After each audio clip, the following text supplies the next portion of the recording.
വിശദമായ വാർത്തകളിലേക്ക്. ദില്ലിയിലെത്തിയ മുഖ്യമന്ത്രി പിണറായി വിജയൻ ഉപരാഷ്ട്രപതി ഹമീദ് അൻസാരിയുമായും കേന്ദ്രമന്ത്രി അരുൺ ജെയ്റ്റ്ലിയുമായും കൂടിക്കാഴ്ച നടത്തി. അതിനുശേഷം CPI ആസ്ഥാനമായ അജോയ് ഭവനിലെത്തി. വിവരങ്ങളുമായി സന്തോഷ് ചേരുന്നു. സന്തോഷ്, എന്തൊക്കെയാണ് വിവരങ്ങൾ? ആദ്യ ഡൽഹി സന്ദർശനത്തിനായി എത്തിയ പിണറായി വിജയൻ ഇപ്പോൾ CPI ആസ്ഥാനമായ അജോയ് ഭവനിലാണുള്ളത്.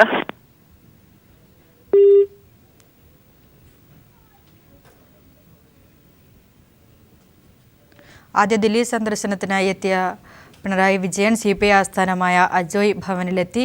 ഈ വാർത്തയിലേക്ക് തിരിച്ചെത്താം. അതിനുമുമ്പ് മറ്റൊരു വാർത്തയിലേക്ക്. കശുവണ്ടി കോർപ്പറേഷന്റെ ഫാക്ടറികൾ ഉടൻ തുറക്കുമെന്ന് മന്ത്രി മേഴ്സിക്കുട്ടിയമ്മ. കോർപ്പറേഷൻ നേരിട്ട് കശുവണ്ടി പരിപ്പ് കയറ്റുമതി ചെയ്യുമെന്നും മന്ത്രി കൊല്ലത്ത് പറഞ്ഞു.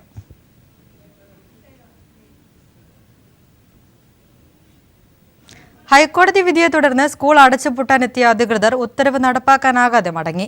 മലപ്പുറം ഒളവട്ടൂർ മങ്ങാട്ടുമുറി LP സ്കൂളാണ് മാനേജർ ലാഭമില്ലെന്ന് കാണിച്ച് അടച്ചുപൂട്ടുന്നത്. മലപ്പുറം ഒളവട്ടൂർ മങ്ങാട്ടുമുറി ALP സ്കൂളാണ് അടച്ചുപൂട്ടുന്നത്. ലാഭകരമല്ലെന്ന് കാണിച്ച് സ്കൂൾ അടച്ചുപൂട്ടാനായി 2009 മാനേജർ DPIയെ സമീപിച്ചിരുന്നു. DPI ഇത് തടഞ്ഞതോടെയാണ് ഹൈക്കോടതിയിലെത്തിയത്. അനുകൂല ഉത്തരവും ലഭിച്ചു. കോടതി നിർദ്ദേശപ്രകാരം സ്കൂൾ റെക്കോർഡുകൾ ഏറ്റെടുക്കാനെത്തിയ AEOയെ നാട്ടുകാർ തടഞ്ഞു. സ്ഥലത്ത് ഏറെ നേരം സംഘർഷാവസ്ഥയുണ്ടായി. ഉത്തരവ് നടപ്പാക്കാനാവാതെ അധികൃതർ മടങ്ങി. ഈ വിധി എന്തായാലും നടപ്പാക്കാൻ അനുവദിക്കില്ല. ഈ പ്രദേശത്തുള്ള പാവപ്പെട്ട പിന്നോക്ക വിഭാഗത്തിൽപ്പെട്ട ഒരുപാട് കുട്ടികൾ പഠിക്കുന്ന ഒരു സ്ഥാപനമാണ് മങ്ങാട്ടുമുറി. ഇത് അടച്ചുപൂട്ടിക്കഴിഞ്ഞാൽ ഈ ചുറ്റുവട്ടത്ത് കുട്ടികൾ 2 കിലോമീറ്ററിനുള്ളിൽ പ്രാഥമിക വിദ്യാഭ്യാസം കിട്ടാൻ സൗകര്യമില്ല. റോഡ് ഒക്കെ അസൗകര്യമുള്ള ഒരു പ്രദേശമാണ്.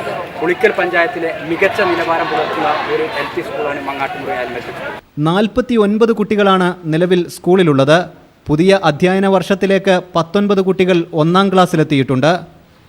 News bureau, Malappuram. CPI ആസ്ഥാനമായ അജോയ് ഭവനിൽ പിണറായി വിജയന് സ്വീകരണം. കൂടുതൽ വിവരങ്ങളുമായി സന്തോഷ് സർലിംഗ് ചേർന്നു. സന്തോഷം, എന്തൊക്കെയാണ് വിവരങ്ങൾ? CPIയുടെ ദേശീയ ആസ്ഥാനമായ അജോയ് ഭവനിലാണ് ഇപ്പോൾ മുഖ്യമന്ത്രി പിണറായി വിജയൻ ഉള്ളത്. ഡൽഹിയിൽ ആദ്യ സന്ദർശനത്തിനായി എത്തിയ അദ്ദേഹം അല്പസമയത്തിന് മുമ്പ് CPI ആസ്ഥാനത്ത് എത്തിച്ചേരുകയായിരുന്നു. ഇവിടെ അദ്ദേഹത്തിന് ഊഷ്മളമായ സ്വീകരണമാണ് CPIയുടെ ദേശീയ നേതാക്കൾ ഒരുക്കിയിരിക്കുന്നത്.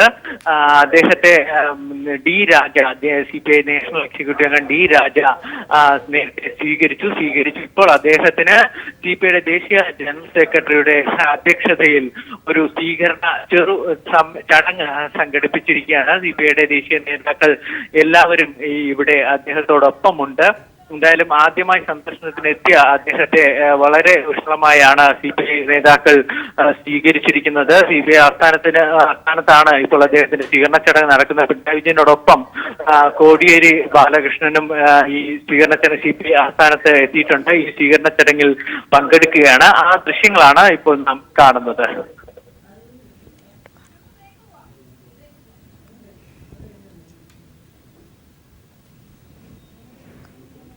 മുഖ്യമന്ത്രിയായതിനു ശേഷമുള്ള ആദ്യ സന്ദർശനത്തിനായി ദില്ലിയിലെത്തിയ പിണറായി വിജയന് CPI ആസ്ഥാനമായ അജോയ് ഭവനിൽ സ്വീകരണം നൽകുന്ന തത്സമയ ദൃശ്യങ്ങളാണ് പ്രേക്ഷകർ കാണുന്നത്.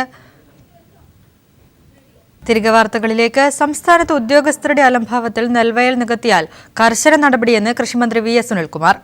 6 മാസത്തിനകം നെൽവയൽ ഡാറ്റാ ബാങ്ക് തയ്യാറാക്കും. തരിശ് കൃഷിഭൂമി കണ്ടെത്താൻ മാപ്പിംഗ് നടത്തും. 100 ദിന കർമ്മ പരിപാടിയിൽ നെൽകൃഷി ഉൾപ്പെടുത്തുമെന്നും മന്ത്രി തിരുവനന്തപുരത്ത് പറഞ്ഞു. ആ ഡാറ്റാ ബാങ്ക് വരുന്നതോടുകൂടി ആ നിയമം ശക്തമായ നിലയിൽ പ്രവർത്തിക്കാൻ സാധിക്കും എന്നുള്ളതാണ്. കൃഷി ഡിപ്പാർട്ട്മെന്റിന്റെ ഉദ്യോഗസ്ഥന്മാരുടെ അലംഭാവം കൊണ്ട് 1 ഇഞ്ച് ഭൂമി പോലും നികത്തുന്ന സാഹചര്യം ഉണ്ടാകാൻ പാടില്ല എന്നുള്ളതാണ്. അങ്ങനെ ഉണ്ടാകുന്നുണ്ടെങ്കിൽ കർക്കശമായിട്ടുള്ള നടപടി ഉണ്ടാവും എന്നുള്ളത് ഒരു വിട്ടുവീഴ്ചയില്ലാത്തൊരു കാര്യമാണ്. നമുക്ക് 1 ഇഞ്ച് ഭൂമി പോലും ഇനി കൃഷിക്ക് വേണ്ടി അല്ലാതെ മാറ്റിവെക്കാൻ സാധ്യമല്ല. സജീവമായി നെൽകൃഷി ചെയ്യാതെ തരിച്ചു കിടക്കുന്ന ധാരാളം ഭൂമി ഓരോ കൃഷിഭവന്റെ കീഴിലുണ്ട്. അത് കേരളത്തിലെമ്പാടും നമ്മൾ മാപ്പ് ചെയ്യണം എന്ന് ഉദ്ദേശിക്കുന്നുണ്ട്. അതുകൊണ്ട് ഈ കരനെൽ കൃഷിയെ വ്യാപിപ്പിക്കാൻ നമ്മൾ ഉദ്ദേശിക്കുന്നുണ്ട്. ഹൈക്കോടതി വിധിയുടെ പശ്ചാത്തലത്തിൽ ഇടുക്കി ജില്ലയിലെ ദേവികുളം, ഉടുമ്പൻചോല താലൂക്കുകളിൽ ഉൾപ്പെട്ട 8 വില്ലേജുകളിലെ അനധികൃത നിർമ്മാണ പ്രവർത്തനങ്ങൾ തടഞ്ഞു. ദേവികുളം RDOയാണ് ഉത്തരവിട്ടത്.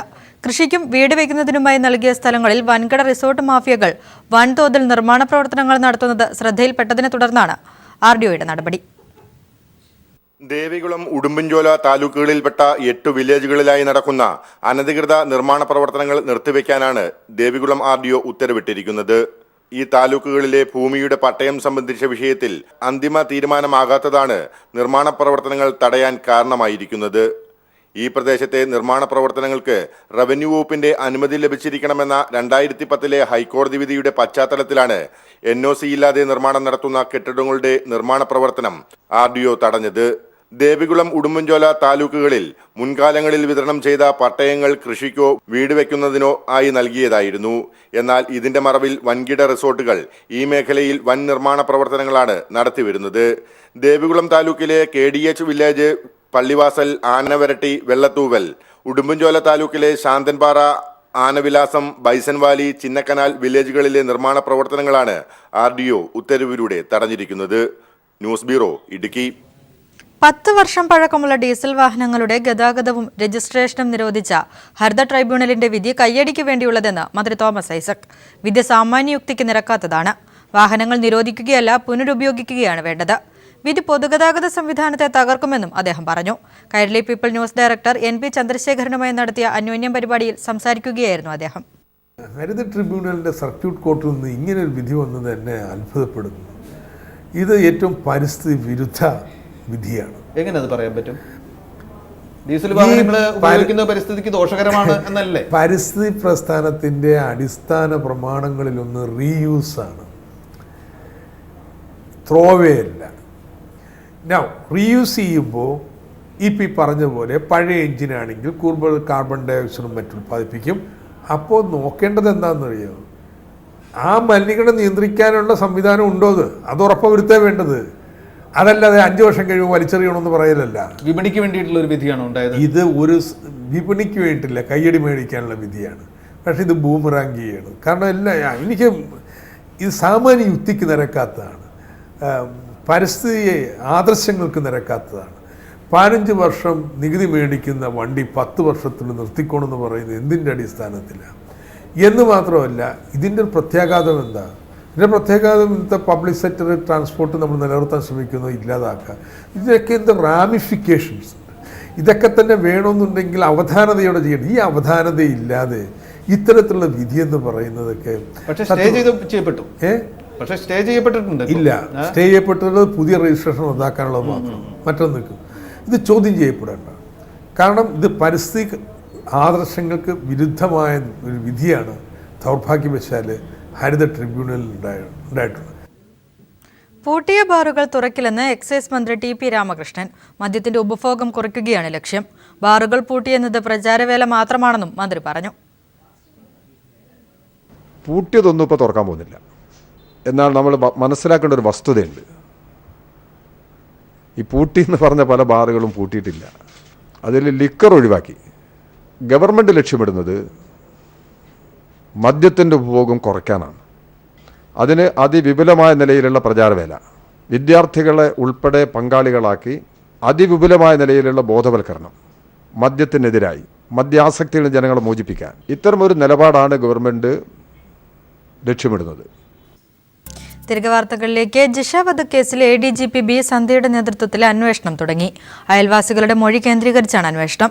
മുൻ അന്വേഷണ സംഘത്തിന് ലഭിച്ച മൊഴിയും ഇപ്പോൾ ലഭിച്ച മൊഴിയും തമ്മിൽ വൈരുദ്ധ്യമുണ്ടോ എന്ന് പരിശോധിക്കും.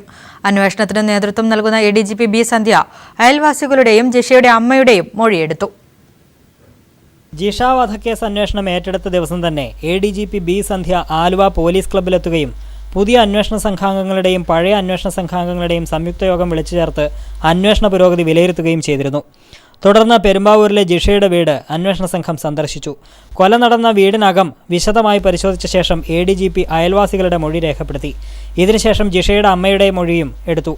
അയൽവാസികളുടെ മൊഴികളിൽ വൈരുദ്ധ്യമുണ്ടോ എന്നാണ് ആദ്യഘട്ടത്തിൽ അന്വേഷണ സംഘം പരിശോധിക്കുന്നത്. മുഴുവൻ കാര്യങ്ങളും അന്വേഷണ സംഘത്തോട് പറയുന്നതിൽ അയൽവാസികൾ വിമുഖത കാണിക്കുന്നുണ്ടോ എന്ന സംശയവും അന്വേഷണ സംഘത്തിനുണ്ട്. ഭീഷണിപ്പെടുത്താതെയും സമ്മർദ്ദത്തിലാക്കാതെയും അയൽവാസികളെ വിശ്വാസത്തിലെടുത്തുകൊണ്ട് തുടർന്നും അവരുടെ മൊഴിയെടുക്കാനാണ് അന്വേഷണ സംഘത്തിന്റെ തീരുമാനം.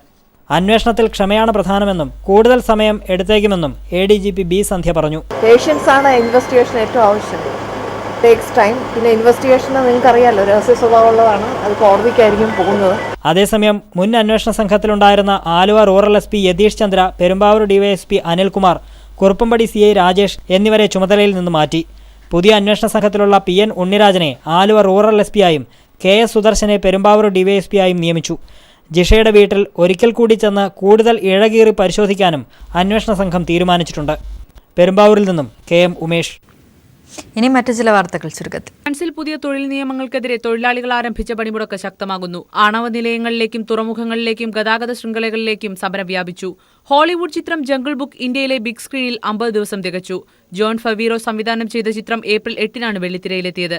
കൊല്ലത്ത് 10 വയസ്സുകാരിയെ ലൈംഗികമായി പീഡിപ്പിച്ച കൗമാരക്കാരായ വിദ്യാർത്ഥികൾ അറസ്റ്റിൽ. തൃക്കോവിൽ വട്ടത്ത് കഴിഞ്ഞ തിങ്കളാഴ്ചയായിരുന്നു സംഭവം.